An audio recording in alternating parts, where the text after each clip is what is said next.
On Christmas Eve, 1995, America's wealthiest family unveiled a mansion so vast it was called impossible. 178,000 square feet carved out of the Blue Ridge Mountains, designed not just to impress, but to outlast history itself. The world marveled at its beauty, but beneath every gilded surface lay invisible labor, staggering costs, and a burden that threatened to ruin even a Vanderbilt. How could a single house nearly become its own financial catastrophe? The answer begins on a night of wonder, but the true story is far darker than most guests ever suspected. A wave of carriages and lantern-lit coaches wound up the mountain road, their passengers straining for a first glimpse of something rumored to be impossible. The gates opened, and guests stepped into a world that defied even the wildest expectations. Biltmore House, rising from the mist, its limestone facade stretching nearly 800 feet across the hillside. Inside, the air shimmered with the scent of pine and waxed floors, the echo of footsteps swallowed by soaring ceilings and carved stone arches. Christmas Eve, 1995, and every detail seemed chosen to overwhelm. A banquet hall 3 stories tall, a chandelier ablaze with 72 electric bulbs, and a tree that brushed the rafters, its branches heavy with imported ornaments. Rooms unfolded one after another, over 250 in all, each more extravagant than the last. Velvet drapes, tapestries from Europe, and a library built to house 10,000 books.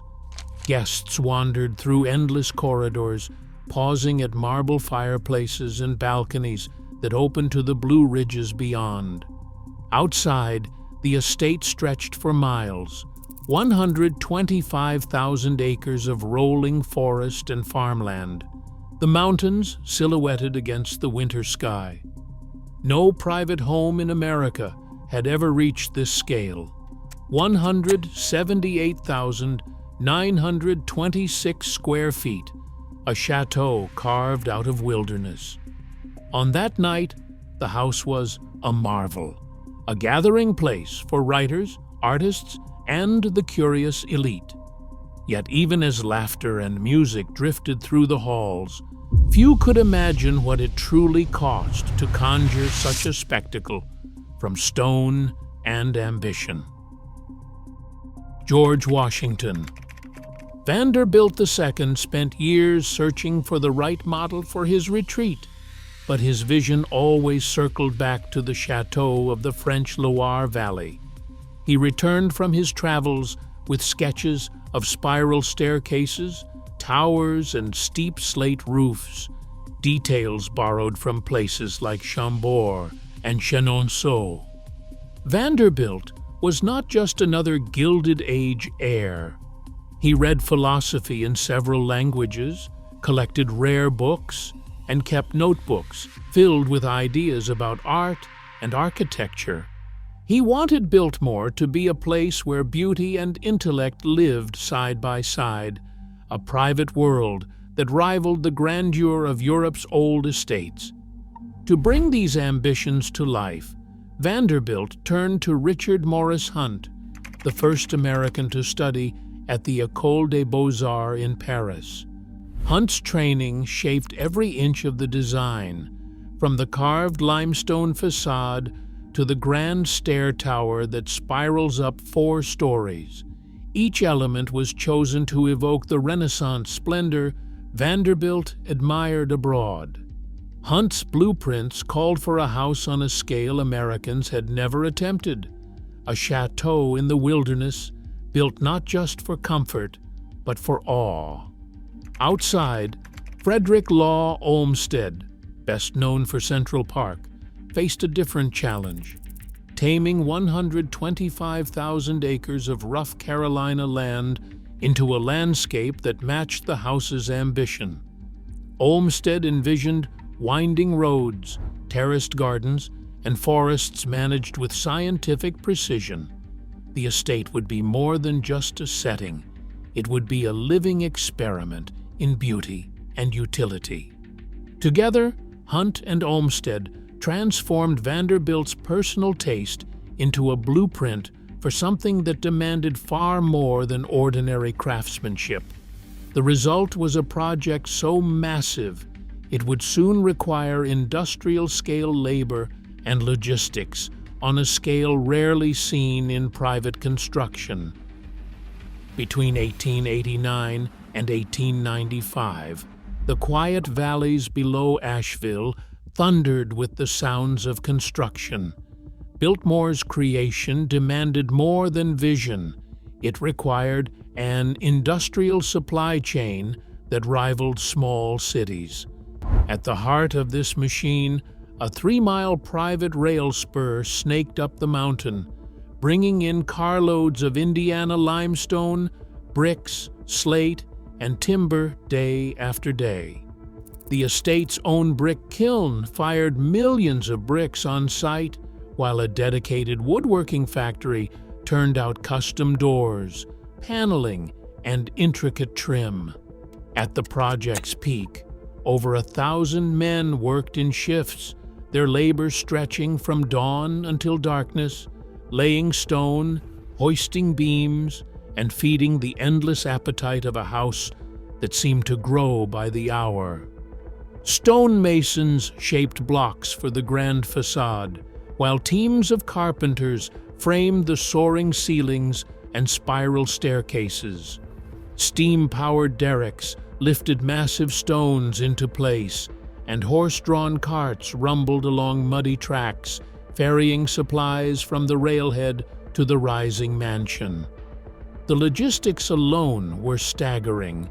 Every window, every tile, every length of copper pipe had to be ordered, shipped, and installed with precision. Mistakes meant costly delays, and the pressure to meet Vanderbilt's Christmas deadline pushed men and machines to their limits.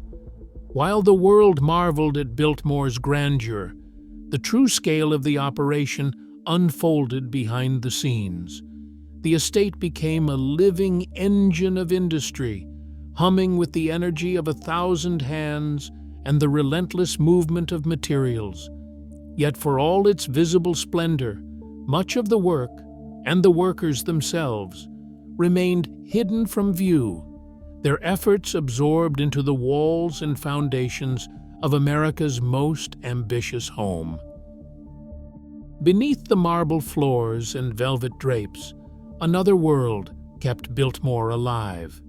80 to 100 staff moved through a maze of concealed corridors, their footsteps muffled behind thick walls. Servant staircases twisted up from the basement, allowing housemaids and butlers to vanish from view before guests ever glimpsed a uniform. The estate's design demanded that labor remain invisible, an entire workforce orchestrated to operate in silence, out of sight. In the kitchens, cooks and scullery maids began their day before sunrise, preparing meals for dozens, sometimes hundreds, without ever setting foot in the grand dining room. The laundry room steamed from dawn to dusk, water boiling in massive copper vats as linens cycled through endless rounds of washing and pressing.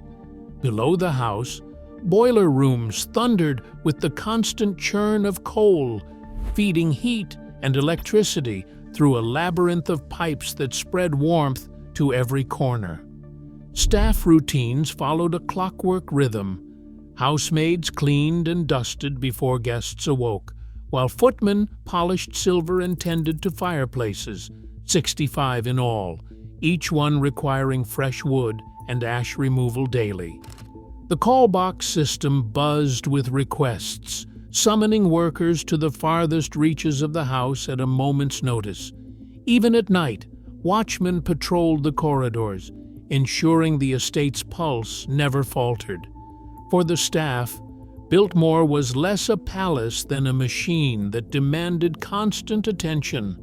Their labor, hidden by design, was the true engine behind every dazzling event and quiet morning. But every paycheck, every meal served, carried a cost that would soon haunt even the Vanderbilt fortune. Invoices stacked up in the Biltmore office, each one a fresh reminder that beauty came with a price. The final construction. Bill landed between $5 and $6 million, an amount so large for the time that even the Vanderbilt fortune felt its weight. Adjusted for modern dollars, the sum hovers near $180 million, a figure that could bankroll a city's skyline. But the spending didn't stop when the last stone was set. Keeping the estate alive demanded an annual outlay of at least $250,000, or nearly $7 million today. Payroll for 100 staff, coal for the boilers, repairs for elevators and refrigeration, endless linens, and food for a house that never truly slept. The costs rolled in month after month with no finish line in sight. Private ledgers from the period tell a story of mounting anxiety. George Vanderbilt wrote of endless bills, a phrase that crept into his correspondence as the estate's appetite grew. The numbers were relentless. 65 fireplaces to be cleaned and fueled, 43 bathrooms to be scrubbed, gardens and farms to be managed across 125,000 acres. Every modern convenience, electricity, telephones, elevators, came with a maintenance contract and a new set of problems when something broke. The estate's own factories and farms were meant to offset expenses, but profits never matched the vision. The math grew darker each year, as bills for luxury outpaced the income from forestry, agriculture, and craft industries. The Vanderbilt name had once seemed unbreakable, but Biltmore's financial reality was a slow tightening. What began as a monument to possibility became a ledger of obligations, each line item a reminder that even the grandest dreams could be haunted by their own ambition. The house stood as proof that scale alone could become its own kind of threat, a silent pressure building behind every locked office door.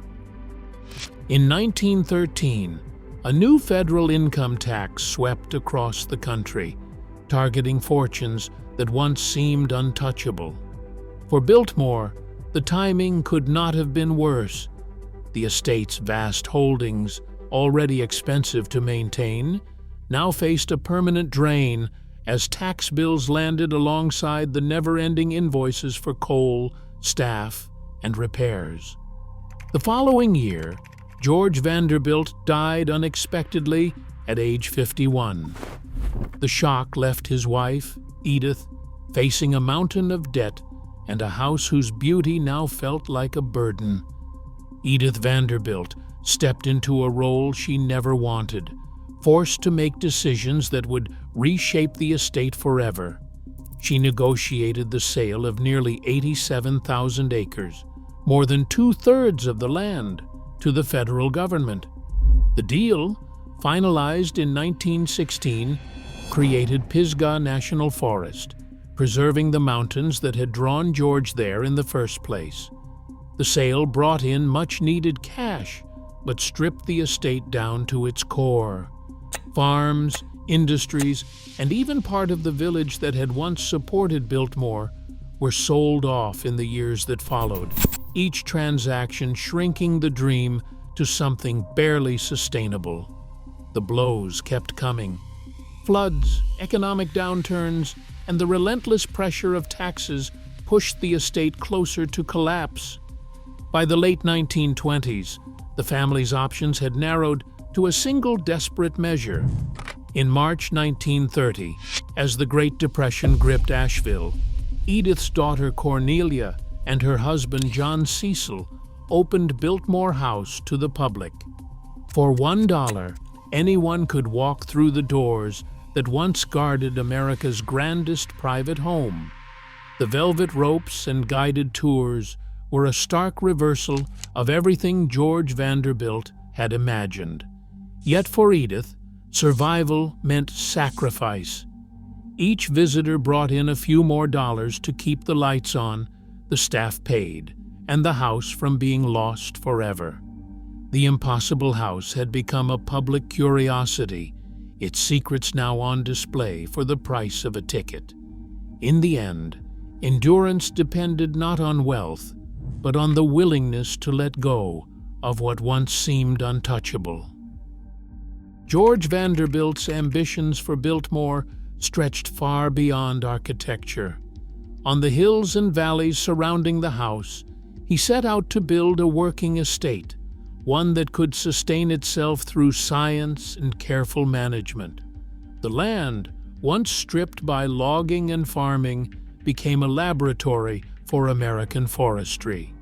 In 1892, Frederick Law Olmsted brought in a young forester named Gifford Pinchot. Pinchot's charge was simple in theory, but radical in practice. Restore the forests, harvest timber without destroying the land, and turn the estate's 125,000 acres into a model of profitable conservation. His methods balanced selective cutting with replanting, tracking every acre's yield and health. For the first time in the United States, a private landowner treated forestry as both business and stewardship. Pinchot's work drew national attention.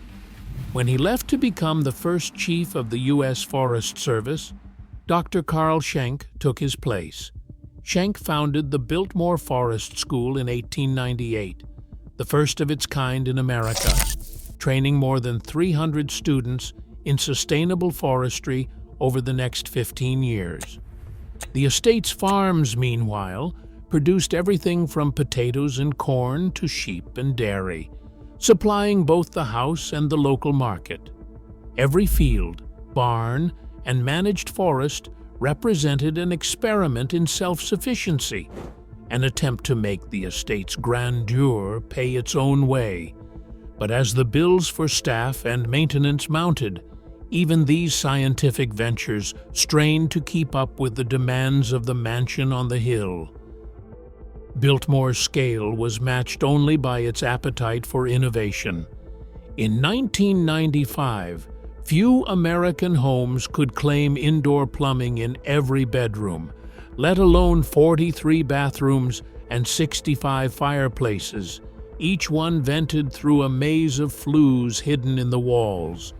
The mansion's electrical system ran on direct current, with wiring threaded behind ornate paneling and chandeliers that could flicker to life at the touch of a button. 2 elevators, powered by their own generators, carried guests and staff between 4 sprawling floors, a luxury more common in city hotels than private country homes. Central heating sent warmth through cast-iron radiators, while an intricate refrigeration system kept food fresh in the kitchen's walk-in coolers. Call boxes and telephones connected every wing, allowing orders and requests to travel silently through the house's veins. Leisure took on a new meaning. A heated indoor swimming pool, a bowling alley, and a gymnasium waited in the basement, their tiled halls echoing with the footsteps of guests who had never seen such amenities outside a grand hotel.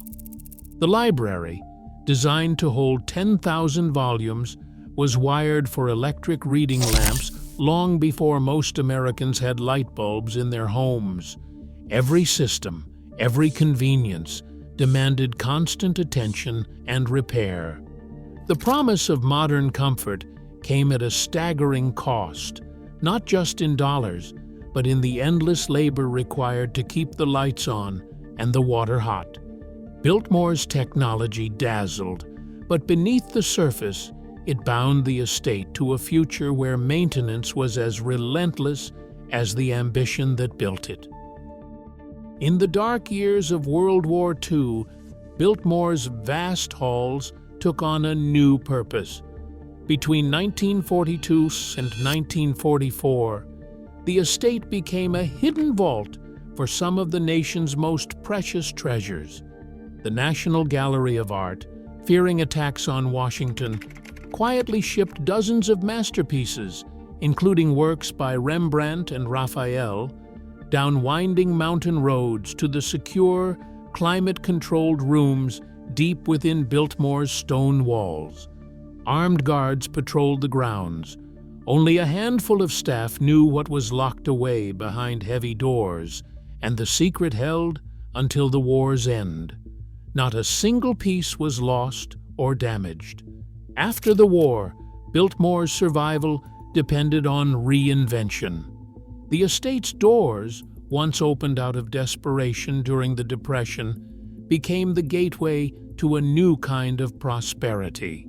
By the late 20th century, the Biltmore Company had transformed the property into a thriving business. Tourism became the lifeblood of the estate, drawing more than 1 million visitors each year. Hotels, a winery, and special exhibitions filled the grounds with new energy, turning the old mansion into a living enterprise.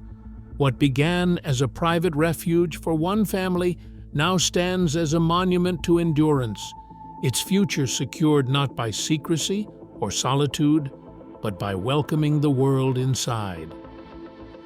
Biltmore still stands, but its survival proves that beauty alone never pays the bills. Reinvention does.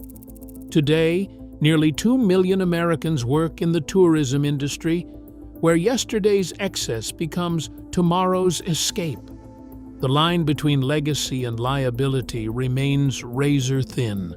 Every grand vision leaves a footprint only the future can judge. What would you save, and at what cost? Share your thoughts below.